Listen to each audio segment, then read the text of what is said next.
Salve, salve! Sejam muito bem-vindos a mais um episódio dessa maratona que estamos nos colocando aqui no Inova Summit 2024, aqui no Inova Talks, meu caro. E mais um programa especial porque estamos aqui com ele, o advogado empreendedor Saulo Miquiles, meu caro. Seja muito bem-vindo à nossa mesa.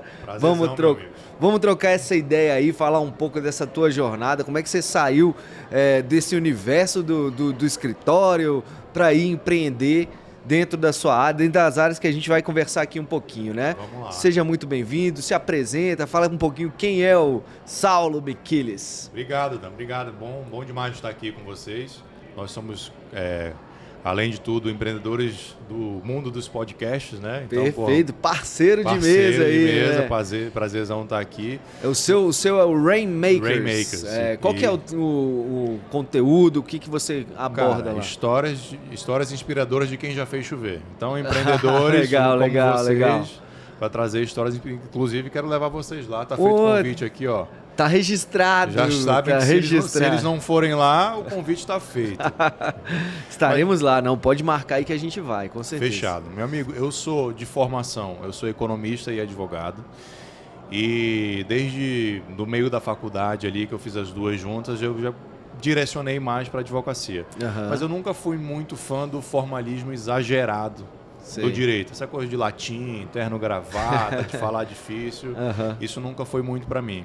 E eu comecei a empreender cedo também. Ainda no final da faculdade, das duas, eu com 22 anos eu abri uma franquia. Abri uma cafeteria lá no Taguatinga Shopping, então fui picado pela mosquinha do empreendedorismo.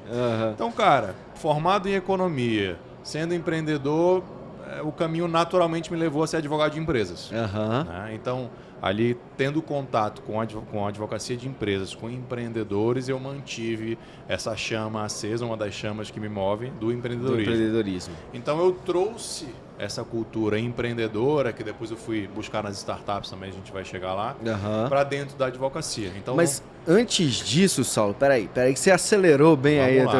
Tu foi empreendedor, aí tu virou... Já era formado em economia e em advocacia quando você foi empreender ou não? Antes disso? Na minha vida eu sempre faço pelo menos duas coisas ao mesmo tempo.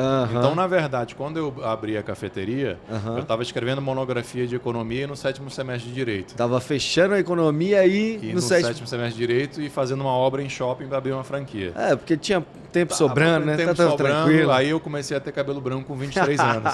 Tá certo. Mas foi nessa transição aí de final de faculdade, já aí, né, aquela vida adulta, correndo atrás das coisas, e que eu abri a franquia. Então virei empreendedor ao mesmo tempo, tudo ao mesmo tempo. A franquia manteve quando... Fiquei 4 anos ainda com a franquia e advogando. Juntos? Juntos. Tá, legal, então, legal. No mínimo 2 coisas ao mesmo tempo. No mínimo duas coisas. E aí como é que foi essa experiência? Aí você fechou a franquia e falou, cara, eu preciso mudar... Ter um foco diferente. Aí como é que é o foco de trabalho seu hoje? Cara, hoje eu faço uma advocacia consultiva para empresas. O nosso slogan no escritório é advogados que entendem de negócio. Legal. Porque tanto eu quanto o meu sócio, o Léo, nós somos empresários, temos outras empresas e investidores. Legal. Então, a gente se coloca na mesa com um cliente, entendendo a dor do cliente de fato. Porque você vive ela, eu vivo, né, a dor desde os 23 anos. Então, A gente entende que, além da parte técnica jurídica, que nós e o nosso time, nós temos em alta qualidade, mas que eu entendo que isso é o básico do advogado, a gente traz essa questão da empatia, de entender as dores do empresário. E aí essa questão da modernidade, do empreendedorismo como um todo, de conversar de igual para igual, de fazer... eu sou professor também, então... Sabe, explicar assim... Já tem umas 3 ou 4 ao mesmo tempo, então aí, peraí. A proposta era 2, agora já é professor também. No mínimo 2 ao mesmo tempo.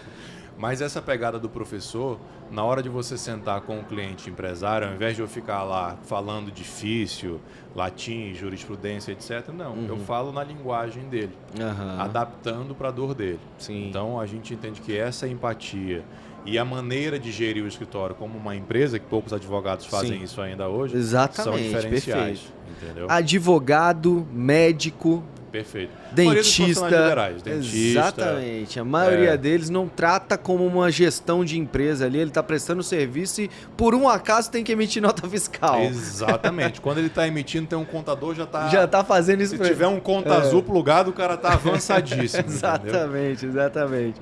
E aí você vai vendo essas dores no mercado, ou você nicha algum tipo de empresa, ou como é que você faz isso lá? Não, aí em 2016, 2017, eu comecei a ver o movimento das startups. Eu fui contatado por uma startup, comecei a pesquisar sobre isso. Legal. E vi que isso lá fora estava bombando. E tive uma visão de que, cara, se isso está bombando nos Estados Unidos, está bombando na Europa, está bombando no Israel, em algum momento vai bombar no Brasil. Sim, e aconteceu. E aconteceu. Né? Então eu comecei a me especializar no mundo das startups a partir de 2017. Legal. Então eu montei meu escritório para fazer uma advocacia empresarial e também para startups. Aí eu criei uma figura de um influenciador na internet que chamava Doutor Startup, que é o advogado que gera conteúdo sobre o direito de startups. Legal, legal. Conteúdo esse voltado para outros empresários e para outros advogados que não entendiam muito bem nesse nicho. Bom, mas hoje o que a gente faz é uma advocacia consultiva para empresas. De alto ticket, no modelo boutique, consultoria. Né? Legal. Mas não só para startups, então, para todo tipo de empresa. Mas você continua pegando, tanto... Com certeza. Qualquer um. Com certeza. Qual que você enxerga que é assim, são as principais, vamos falar de dores, né? Eu adoro falar de comportamento e dores específicas, porque cada tipo de nicho tem uma dor, tem um desejo oculto específico. Dentro dessas suas consultorias que você fez, qual que você enxerga que é a principal diferença entre uma dor de uma startup e uma dor de uma empresa que já está no mercado estabelecida há um bom tempo? É importante a gente frisar que são duas maneiras de gerir uma empresa diferente. Sim. A startup está muito focada em crescimento e muitas vezes aceleração, etc. E muitas vezes ela vai queimar a caixa para isso, ela vai rodar no prejuízo e está tudo bem. Por alguns anos. Por alguns anos e está tudo bem. Perfeito. Desde que ela consiga alguém para financiar isso, que é a indústria de venture capital. Esse é o modelo que vai rodar. O objetivo dela é ter alcance para gerar escala. Exponencialidade. Exatamente. Então ela faz isso testando, experimentando, fazendo validação, queimando dinheiro para testar esse modelo numa micro escala. Pô, testei esse modelo numa micro escala, deu certo. Agora eu boto um caminhão de dinheiro para ir para uma escala gigantesca. Perfeito. Porque aí eu tenho lucro e tenho um lucro exponencial. E as porradas, quais são? Cara, as porradas são que você não consegue rodar uma empresa no vermelho muito tempo. Então, o índice de mortalidade de startups é mais de 90% em 2 anos.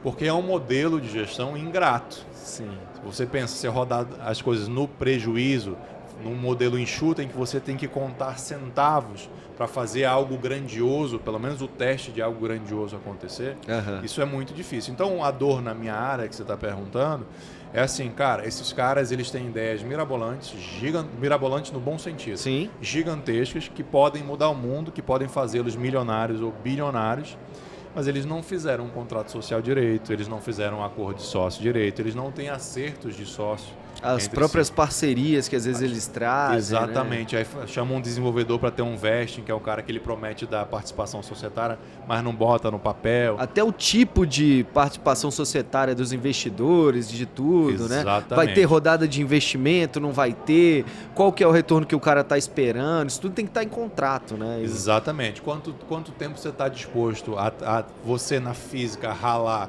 ganhando pouquinho ou quase nada para fazer esse sonho, tentar fazer esse sonho acontecer, que tem um índice de mortalidade de 90% em 2 anos. O risco é altíssimo. Então essa turma trabalha com a faca no pescoço. Sim. Né?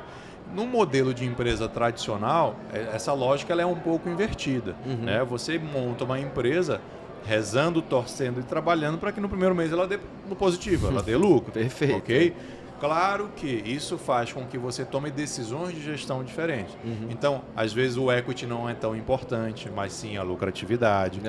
O capital de venture capital não funciona para você, você tem que pegar empréstimo em banco. Exatamente. Financiar uma operação, um maquinário novo. Juro lá em cima, etc e tal. Às vezes você tem que dar um bem seu em garantia. Pelo amor, não façam isso, meus caros. Tem um episódio nosso que a gente fala com Daniel Rangel, que ele fala como você usar o dinheiro dos outros, não o seu, para investir dentro da sua empresa. Então volta lá no nosso programa, lá no nosso canal, na linha de frente, e assiste esse aí. Perfeito. Então você vê que é uma lógica diferente. Normalmente esse empresário, até quando ele tem um pouco mais de maturidade, ele já procurou um advogado, ele procurou um contador, mas também não é a regra não. Mas é um percentual maior do que o das startups. Legal. Entendeu? Porque ele está ali, digamos que a velocidade em que ele gira é um pouco menor. Sim, sim. Né? Ele vai girar numa velocidade ele um não pouco tem menor. essa pressa toda de resultados de escala, né? Não é que não tem de resultado. Ele tem de resultado no bottom line, lá no DRE. Isso, exatamente. No DRE, mas de equity, de valorizar equity, não. Quando a gente fala valorizar equity, o cara não está preocupado em botar lucro no bolso no final do mês. Ele está preocupado em fazer o bolo crescer para ele vender esse bolo para alguns milhões. Muito maior, exatamente. Para isso, ele toma prejuízo ou ele reduz muito o ganho dele por anos, como você falou. Nubank fez isso durante muito tempo, né? O objetivo deles era aumentar a base para que eles conseguissem abrir o capital e fazer com que a empresa gerasse lucro, né? Vários são assim. A Uber foi assim. É o que eu brinco, Dan. Eu falo assim, muita gente não entende muito o mercado das startups. Eu falo assim, o bando de idiota investindo no Nubank, investindo numa empresa que dá prejuízo. Assim, cara, se você acha que um investidor ou um gestor de um fundo de venture capital que gere centenas de milhões de dólares é burro, talvez o burro na mesa não seja bem ele. Exatamente. Né? É óbvio que tem risco, é óbvio que tem perda. A Uber é um caso que teve diversos problemas, mas a lógica é exatamente essa. Eu tomo prejuízo para crescer o bolo. Exato. A hora que eu viro a chave do lucro, como eu já tenho dezenas de milhões de usuários, por exemplo, se eu tiver 10 centavos de lucro por mês por usuário, o meu lucro já está gigante. Exatamente. Então, o jogo é outro em termos de escala. E até esses investidores, eles já têm ciência dessas coisas. Eles não têm esse investimento só na vida dele lá. É um cara que ele já tem 2% aqui, mais 2% ali, ele mais faz 2%. Isso profissionalmente. Ele faz isso profissionalmente. Das 10 que eu tenho, uma vingou e cobre as outras. Cobre todas as outras. Normalmente, daí você está dando de exemplo, é mais ou menos isso mesmo. Mesmo no investidor profissional, de cada 10, ele sabe que, vamos lá, 3, 4 vão zerar, que a gente chama de write-off, ele vai perder esse dinheiro. Sim. Outras 3, 4 ou vão voltar o dinheiro para ele ou vão crescer um pouquinho. Pouco. E outras vão dar uma ou duas vão explodir e vai compensar o portfólio todo dele. Por isso que ele precisa diversificar. Perfeito. Por isso precisa ter diversificação e precisa ter um funil, um filtro de escolha dessas startups muito bem ajustado. Perfeito. A gente, falando ainda no universo de startup, vi que você gosta e tal, não sei o quê. Estamos no Inova Summit. Não é? Cheio de startup aqui atrás da gente. Aí eu tô falando uma avaliação pessoal, tá? Não é uma coisa que eu li dados e tal, não sei o quê. Mas eu enxergo menos empresas unicórnios hoje, né? Startups unicórnios hoje acontecendo. Acredito que pelo volume de empresas que apareceram no mercado, né? Pela competitividade, hoje está muito mais difícil você ser, essa aqui disparou e se diferenciou e trouxe retornos financeiros monstruosos. Como é que você avalia isso? Cara, eu vejo duas grandes razões para isso. Uma grande razão. Mas você acredita que também elas estão mais escassas no mercado? Não, isso é um dado. Isso é um fato. Não é uma questão de acreditar ou não. Você tem toda a razão na tua... Então perfeito. Mas o que aconteceu? A pandemia foi uma tragédia para a humanidade. Perfeito. Para algumas empresas, ela foi muito boa. Algumas empresas do nicho digital, por exemplo, a Vtex, que é uma empresa de estrutura de e-commerce. Cara, a pandemia fechou as portas de tudo, de repente todo mundo teve que ir para o e-commerce. Sim. Mesmo quem não acreditava, quem estava adiando esse plano e tal. Então a Vtex é um exemplo de uma empresa que estava no caminho de ser unicórnio e por conta da pandemia virou unicórnio muito mais rápido. Sim. Antecipou 1 ou 2 anos esse Acelerou o projeto de... Legal, entendeu? Entendi. Então a pandemia acelerou alguns unicórnios. Então isso fez com que essa sensação de que tem um monte de unicórnio teve, mas isso foi acelerado. Então o que estava para vir 1, 2 anos depois foi para frente. Então está faltando agora. Esse é um ponto. O outro ponto é um cenário macroeconômico. A gente está com taxa de juros muito alta. A gente está com dificuldades de contas públicas, a gente está com dificuldade de captação de investimentos por conta da confiança no país como um todo. Por conta disso, o capital de venture capital, de investir em startups, diminui. E como a gente falou, as startups que rodam nesse modelo de queimar a caixa para crescer, elas precisam do investidor. Sem investidor, elas não sobrevivem. Então, isso aqui Ou ele é um ciclo virtuoso, ou nesse exemplo que eu estou te dando, ele é vicioso. Se não tem investidor, não tem startup que consegue crescer e vice-versa. Legal.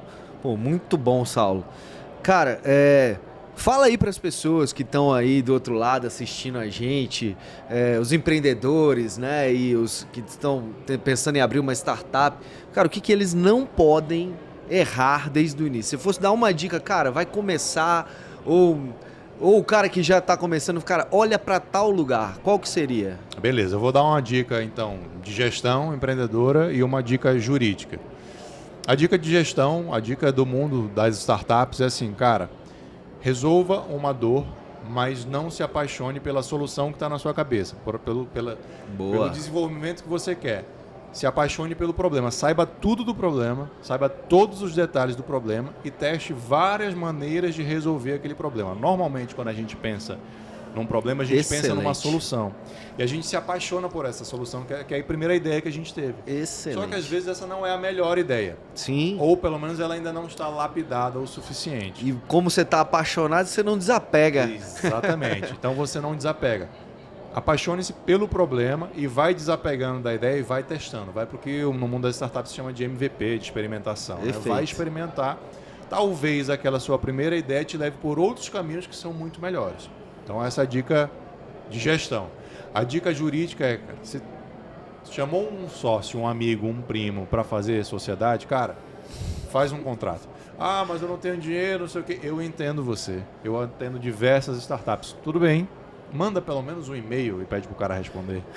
Ok, concordo. Manda pelo menos um WhatsApp. E quando você começar a andar um pouquinho, faturar R$1.000, vá para o contrato social. Vai fazer um acordo de sócio. Porque você está criando uma empresa que você acredita que vai valer dezenas ou centenas de milhões e você pode perder dezenas ou centenas de milhões porque você não fez um bom contrato. Boa. Então, vai chegar um momento que você precisa parar e olhar para sua governança. Perfeito. Nesse exemplo que você deu, eu vou até acrescentar a dica aqui do Saulo, que é o seguinte: hoje você tem a inteligência artificial para te ajudar aí. Pô, não tenho dinheiro. Não é a que vai solucionar. Ela é uma ferramenta, é algo paliativo ali, para que, igual o Saulo falou, a hora que entrar, entenda que isso é importante, faça um investimento em algum profissional que vai te auxiliar na construção disso, porque a ferramenta ela vai te dar o básico, algo que o mercado pratica, né? Mas cada situação é uma situação diferente, cada situação pode variar em relação ao que você tem dentro do seu projeto e pode mudar uma linhazinha ali, pode mudar tudo. Muda tudo, né? Então, recorra à inteligência artificial, ChatGPT, qualquer uma, mas na hora que for possível, procure um profissional. Meu caro, pô, muito bom. Hoje as nossas são pílulas mais rapidinhas e tal, mas antes de fechar eu queria saber aí, para as pessoas conhecerem um pouco mais de quem é o Saulo, de que fonte você bebe, meu caro. Indica aí um livro, uma série ou um filme para as pessoas assistirem ou lerem em casa. Cara, eu tenho algumas influências que eu sigo. Eu vou indicar 2 pessoas. E aí você pode ir atrás de livro, podcast, artigo dessas pessoas. Eu gosto muito do David Goggins. Não sei se você conhece. É um cara que é ex-Navy SEAL. Ele era obeso e decidiu um dia virar Navy SEAL, ou seja, da elite das Forças Armadas Americanas. E depois ele virou um empreendedor, palestrante. É um cara que quebrou diversos recordes dentro das Forças Armadas. Depois ele foi para o Força Delta. Que massa. E escreveu um livro que chama Nada Pode Me Vencer. Can't Hurt Me. Que é um livro que é a autobiografia dele, que é incrível. Eu recomendo assim como inspiração para quem é empreendedor, para quem não é empreendedor, assim, é uma transformação de vida. Legal. E eu recomendo um outro cara que chama Naval Ravikant, que ele é um investidor de startups nos Estados Unidos, mas se tornou um influencer, filósofo. E ele ficou muito famoso, ele já era muito rico por ser desenvolvedor, ele é founder de startup, depois vendeu, depois virou investidor, então o cara já era muito rico. E aí ele tem umas pílulas de sabedoria no Twitter, e uma delas é como ficar rico e ser feliz.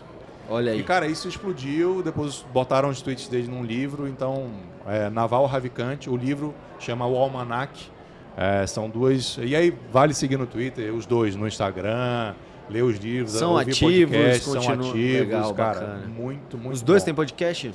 O Naval tem um podcast próprio, mas os dois eu recomendo o podcast dos dois no Joe Rogan. Legal. Então vai lá, Joe Rogan, David Goggins e Joe Rogan, Naval Ravikant, que porra, você já vai entender bem do que eu tô falando. Bacana. Falando de podcast, então, esses são podcasts que você se inspira pra... Cara, Joe Rogan porque tem você que é um ser... cara que, né, tá também à frente dos podcasts. E eu tô falando porque meu cara, eu sou o louco do podcast. Eu assisto, cara, eu assisto e escuto de tudo. Hotmart, Cast, Braincast, Mamilos, Guerras Comerciais. Já ouviu esse Guerras Comerciais? Vou te indicar o Guerras Comerciais, que ele conta histórias de marcas que têm rivalidades. Por exemplo, Coca e Pepsi. Que show! E aí ele vai show. toda a história e é diferente desse formato nosso, que a gente está trocando uma ideia. Ele faz uma narrativa, separa em capítulos. Que tipo legal. Uma novelinha, bem legal. Pô, vou aí atrás. tem Coca-Cola e Dolly, Red Sim. Bull e Monster, é bem interessante. Guerras Comerciais chama. Vou buscar E é esse nesses aí. que você se inspira, assim, para tipo, trazer para tua mesa a forma de falar, de entrevistar. Cara, primeiro de todos, na linha de frente. Excelente, ganhou aí. Lógico. Cara, para fazer o Rainmakers, eu gosto muito de Joe Rogan, eu acho que é uma referência, né, em termos de leveza. Um cara pioneiro pra gente, assim. Sim. Eu gosto muito do Lex Fridman. Eu não sei se você conhece. O Lex Fridman... Eu vou buscar todos, meu cara. Eu faço Cara, meu deverzinho de casa, tranquilo. Lex Fridman é um professor de robótica do MIT, que ele é ucraniano. Que legal. Ele fala bem assim, baixinho e tal. Por que eu gosto dele? Porque é um podcast improvável de ter sucesso pra mim. E hoje talvez ele esteja... entre os maiores. tão grande ou quase chegando no Joe Rogan. Que legal. Esse cara já entrevistou todo mundo assim a nível mundial. E ele entrevista assim, cara, quero conversar com... Ele foi pra Ucrânia no meio da guerra, pra você ter noção. Então aí o Elon Musk está numa polêmica, ele vai lá e chama o Elon Musk. Aí depois ele chama, aí tá tendo guerra Israel e Palestina, ele chama um representante do Hamas e ele fez com... Pô, ele tá nos Benjamin trends Netanyahu, tópicos que é o mesmo. primeiro-ministro de Israel. Que então legal. o cara tá sensacional. Não, e a galera aceitar aí, né? Exatamente. Porque provavelmente o cara tem autoridade suficiente tem. e conteúdo suficiente. O cara é um gênio, assim, um Que crânio e muito imparcial, né? Ele Já colocarei na minha Lex playlist. Fridman Podcast. E, cara, então esses dois lá de fora, aqui eu gosto muito do Joel J. Eu acho a pegada dele, é muito boa. muito boa. Eu não escuto com tanta frequência, mas volta e meia, numa sexta-feira, eu falo, preciso de uma injeção aqui de ânimo. É isso. O conselho do Flávio Augusto, não sei se a gente pode chamar de podcast, mas assim, excelente. mandou bem demais. Ele é foda. Ele assim, é muito pode bom. Pode falar isso aqui? Pode, com certeza. Aqui tá tudo bem. Ele é muito foda. Os Sócios eu gosto. Tem algumas séries agora do Primo Cast. Eu não sou tão fã do Primo Cast, mas ele fez umas séries temáticas, principalmente bíblicas, que eu gostei pra caramba. Assim, chama um especialista, não falar a vida de Jesus, a vida de Jó, o livro porque de Jó. ele foi um cara que se transformou aí no meio, né? E ele Exatamente. mostrou essa transformação. Exatamente. Então eu gosto. Pra quem não sabe, a gente tá falando do Thiago Negro, né? Que é o grupo Primo. do Exatamente. CEOs. Ele é CEO, né? Do grupo Primo, né? E já que está aqui só entre nós, por exemplo, os sócios, é uma pegada que eu não sou muito fã do host. Eu acho que a pegada dele não é boa, assim. Ele é mais travadão e ele fala muito, né? Ele interrompe demais. Eu não gosto também muito não, confesso. Mas, cara, ele leva umas pessoas que são boas. Que são boas, então, assim... Eu só não gosto, vou falar, assim, porque são boas pessoas, mas tem hora que... Na minha visão, a gente aqui no podcast criticando o podcast dos outros. Estamos fazendo benchmark. A gente tá falando benchmark, exatamente. Mas assim, não é que não é bom. Ele tem o público dele, senão não tinha... Tá muito melhor que o meu. A audiência que ele tem, exatamente. Mas eu acho que tem hora assim, ele leva pessoas boas pra lá, mas em vez dele direcionar pro que, né, a gente quer ouvir, ele vai pra... como é que foi ali, como é que foi... O nosso papel como host aqui é ser escada, né? Exato. É dar palco pro convidado falar. E ele corta muito isso. Exato. Porque ele é um cara muito inteligente, ele tem assunto para contribuir, mas eu acho que ele, enfim... Mas eu escuto dependendo do convidado. Né? Perfeito. Então, dependendo de quem tá ali, eu escuto. Por exemplo, o último ele fez sobre oratória, foi o Summer, que eu acho fantástico, sou super fã do Summer Age. E o outro professor que usa a máscara aqui do La Casa de Papel, que eu não sei o nome. Legal. Então, temático sobre a oratória. Eu adoro, podcast, host, palestrante, professor. Então, oratória é um assunto que me pegou. Que pega. Entendeu? Pô, então vou te indicar. Cara, o programa a gente tá estendendo. Você viu que eu já tava finalizando, tá mas... gravando ainda? Tá, ué.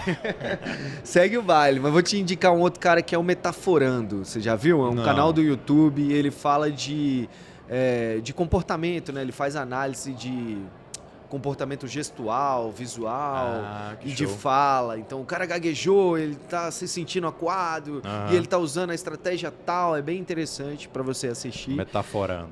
Metaforando. E aí eu queria saber, como última, agora é sério, gente, agora é sério. Como última pergunta, de onde veio essa veia comunicativa?